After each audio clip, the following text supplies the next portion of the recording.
Temporaryong gawas nun na human sa hospital arrest ang batanong nakapatay sa negosyanteng si Kingston Chen, kini human makapiyansa og 72,000 karong Biyernes Pebrero 13, 2026. Samtang nagsulob og bulletproof vest ug ballistic helmet, makitang migawas ang suspect nga si Sian Andrew Pajarillo sa Cebu City Court human mipiyansa alang sa kasong reckless imprudence resulting in homicide. Basically, we're just waiting for the arraignment.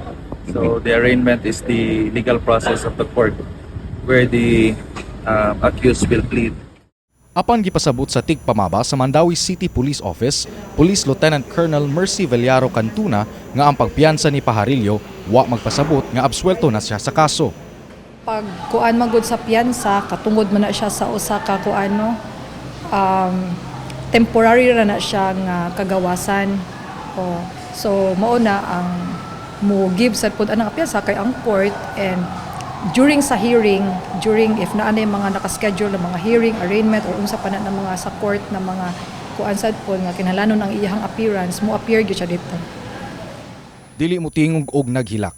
Mao kini ang paghulagway sa legal counsel sa biktima dihang giproseso ang pagpiyansa sa suspect.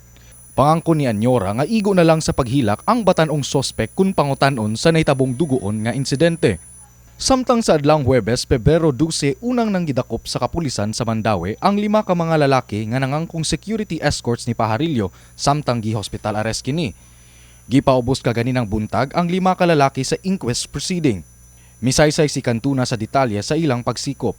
5 ka lalaki dinha sa kaning pribado nga hospital kung asa karon naka-hospital arrest si Mr. Pajarillo. Niya mauna nga during sa pagsita sa security guard, niingon sila nga sila kuno ang security kuno ni Pajarillo. Apan gihimakak sa abogado sa 5 nga si Attorney Nodger Jude Dalman ug mi-insister nga higala sa pamilyang Pajarillo ang maong mga lalaki ug dili mga security escort. Waiting for the final order, but most likely the fiscal will dismiss this as of now. Taliwala ni ining dakong isyu nga mitay-og sa Sugbo, si Cebu City Vice Mayor Tommy Osmeña mihangyo og tabang sa publiko alang sa investigasyon sa maong kaso.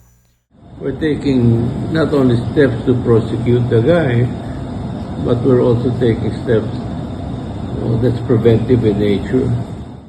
Samtang si Cebu City Councilor Harold Go mipaambit ngang kasamtangang nagdraft siya og ordinansa nga nagtumong sa pagpalig-on sa mga polisiya nga adunay kalambigitan sa responsible alcohol service sa syudad.